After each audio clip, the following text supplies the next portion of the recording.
¿no? Porque antes de diciembre del 2022, bueno, decíamos Fujimori nunca más, pero volvió, ¿no? Volvió, pero bajo la forma de una vulgar usurpadora, ¿no? Que ya se hace cirugías, pero hasta... Porque es así, hermanos, digamos, en la historia es una ley que luchamos, viene un fracaso, volvemos a luchar y así hasta que el pueblo pueda triunfar y verdaderamente cambiar la realidad, cambiar nuestra patria. Entonces, saquemos lecciones pues, porque hoy hay similitudes entre la dictadura de Fujimori y la dictadura actual, pero también hay diferencias, ¿no? Digamos, a esta dictadura actual se le ha dado una apariencia institucional. Entonces muchos se confundieron, decían, no es dictadura, y hasta ahora dicen, ¿no? Hasta ahora se resisten a decirle dictadura. Incluso hay algunos de mis colegas que siendo abogados no se dan cuenta que el 7 de diciembre del 2022 se rompió el Estado de Derecho. Es decir, ya no va a regir el Estado de Derecho. Ya no rigen las leyes, ya. Sino rige la voluntad del grupo golpista de la dictadura. Entonces, a veces dicen gobierno autoritario, no le quieren decir dictadura, algunos. No le quieren decir usurpadora, Dina Boluarte.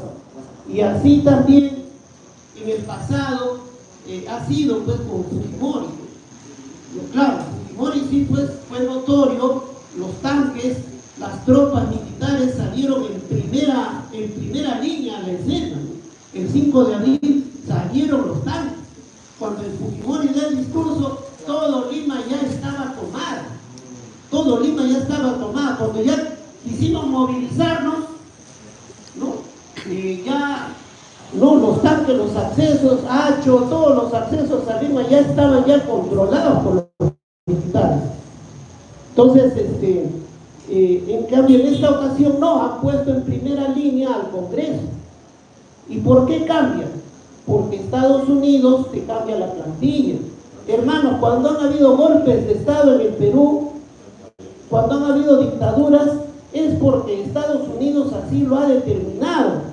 Por lo menos después de la Primera Guerra Mundial es así.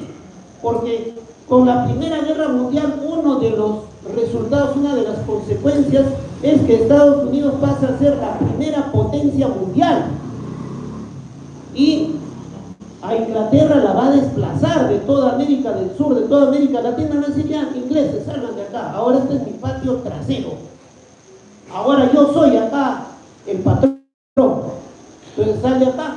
Gracias a mí has ganado la Primera Guerra Mundial y ahora me corresponde. Entonces por eso que Estados Unidos comienza a partir de ahí a influir en los gobiernos, en los cambios de gobierno, en los golpes de Estado. Y acá fue desde el segundo gobierno de Leguía. Y miren, Leguía incluso entra por golpe de Estado, por una sonada golpista, y tan descaradamente fue el cambio que Leguía entra un 4 de julio, es decir, el día de Estados Unidos, el Día Nacional de Estados Unidos, él se mete al Palacio de Gobierno. Y así empieza, y cómo no, la dictadura de Fujimori y la dictadura de Dina Boluarte se van a dar y van a durar prácticamente hasta que Estados Unidos le retire el apoyo. Por eso hoy es importante tener presente que debemos asumir como una táctica el unir al pueblo peruano contra la dictadura. En el pueblo peruano hay diferencias, hay discrepancias, pero hay puntos en común. Y hoy un punto en común es el repudio a la dictadura. Por eso que sí hay condiciones para unir al pueblo peruano contra esta dictadura genocida, corrupta, vendepaz, defendista. Y dentro de eso, compañeros, considero importante, algo central, una tarea central es luchar desenmascarando la farsa de juicio contra el presidente Pedro Castillo. Hay compañeros que erróneamente, o bueno, gente interesada en desaparecer de la escena política al presidente Pedro Castillo, pero no se dan cuenta que él personifica la voluntad popular, él personifica el hecho de que por primera vez, luego de 200 años, el pueblo logró ejercer su derecho no solo a elegir, sino a ser elegido, es decir, a elegir a alguien de nuestra clase, porque siempre determinó la oligarquía quién iba a ingresar a gobernar. Entonces eso no lo comprende y dicen, no, ya no hay que defender a Castillo, escuchamos, ¿no? Con otro lado, con Ul, ¿por qué no dicen no? Hay que decir solo libertad para los presos políticos. Y ya dentro de eso ya está Pedro Castillo. Compañeros, no sean graciosos, pues, ¿no? Toda esta lucha ha comenzado precisamente por el apresamiento del presidente Pedro Castillo. Entonces, tenemos que ser firmes en que no podemos soltar la bandera de la libertad y la restitución del presidente Pedro Castillo. Tenemos que ser firmes en eso, hasta el final de la lucha contra esta dictadura. Entonces, dentro de eso es importante, y es importante que el presidente Pedro Castillo asumió una estrategia de ruptura. ¿Por qué? Porque al no haber Estado de Derecho, al estar ante una dictadura, el Poder Judicial está bajo control de la dictadura, compañeros. Y hay gente que no se da cuenta. Los jueces, ¿no? Todos los jueces del Perú sabían que al presidente lo habían apresado estando en funciones.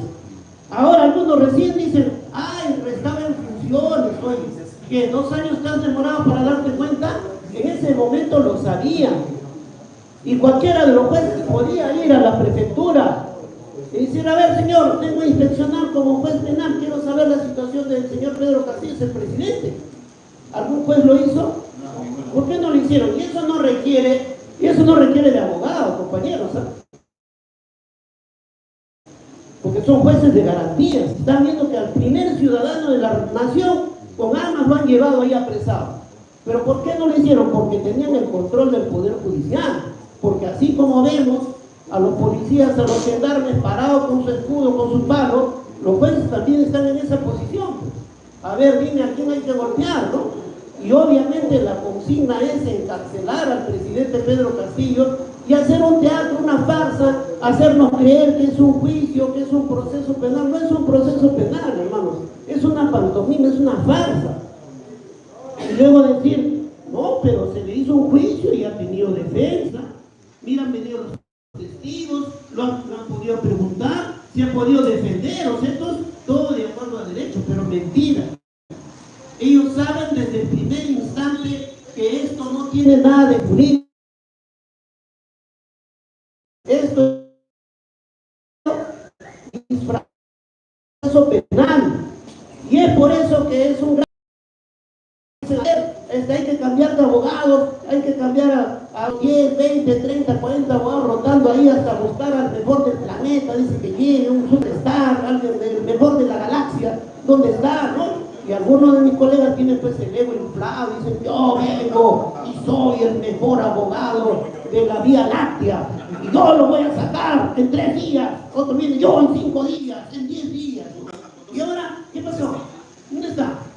Por eso, hermanos, desde el inicio dijimos, este no es un problema jurídico, este es un problema político de una lucha contra una dictadura. Por eso que el pueblo acertadamente desde el inicio adoptó una estrategia correcta de lucha directa de masas contra la dictadura, porque no teníamos nada, ninguna institución a nuestro favor, todo está del lado de los golpistas. Pero eso hace imposible hacer caer la dictadura, ¿no, hermanos? Ya se ha hecho anteriormente con Morales Bermúdez, con el mismo Fujimori, y dentro de ello es importante el factor internacional. Pero ¿de qué serviría? No dice, hay que ir a los organismos internacionales. Hemos ido, hermanos, en marzo del 2023 ya hemos presentado una denuncia por detención arbitraria. Pero allá, compañeros, en Naciones Unidas también los gringos influyen fuerte. Y la dictadura mete cantidad de plata en Ginebra, contrata los 3 estudios más caros de ahí. Cada vez que íbamos a cualquier gestión, la Gervasi ya estaba ahí. La Gervasi murió siendo embajadora ante los organismos de la ONU. Entonces, es fuerte lo que se enfrenta. Pero ahora que hemos ido, ya está a punto de pronunciarse el grupo de trabajo para la detención arbitraria. Por eso ha sido importante que incluso en complemento a esa estrategia de ruptura, el presidente Pedro Castillo, con ese espíritu de sacrificio que tiene, algunos dicen, no, él tiene errores, dice algunos compañeros, no, yo soy un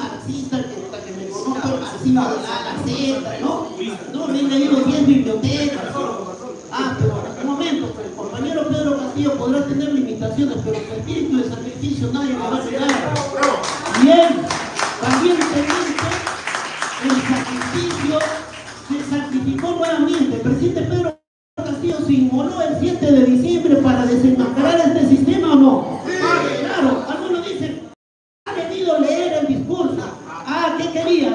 Que se sigan encubriendo los traidores, a todos esos falsos socialistas, todos esos quedaron desnudos. Fue importante, sacrificó su libertad y su vida, pero nuevamente al inicio del juicio oral, ¿qué les dice? Ustedes no son jueces, ustedes van a condenarme, esta es una farsa. Y nuevamente, incluso para completarlo, él hace una huelga de hambre. Y algunos hermanos dicen, no debe hacer eso, pero sí fue acertado, compañeros, porque ha posesionado el caso a nivel internacional. Miren, Roger Waters, antes los pitucos, los hijos de los ministros iban a sus conciertos y, oye, qué paja, loco, o sea, Roger Waters, decía, ¿no? Y ahora ¿qué dice? Puta, que es un terruco, man, ya dice. Ahora lo terruquean a Roger Waters, ¿no? Miren, el diputado español Enrique Santiago es el diputado español que tiene mayor peso en ese parlamento. Nos sorprendió que nos recibiera y a veces uno dice que bueno, nuestra causa es nuestra y a veces no confía, ¿no? Nos dijo, voy a apoyarlos y mire, se ha dirigido al alto comisionado. Entonces, vamos por buen camino, compañeros. Entonces, no dejemos las calles y tampoco no suavicemos las cosas. Pues a veces hay compañeros que meten ideas, no, hoy día es día de bailar, vamos a hacer un bailongo, ¿no? En lugar de movilizar, como el 5 de agosto. ¡Abajo la dictadura fascista! Entonces, es día de luchar, no es día de bailar. Sí, y ahorita voy a ir también para decir a los compañeros, no es día de bailar. No, ¿verdad?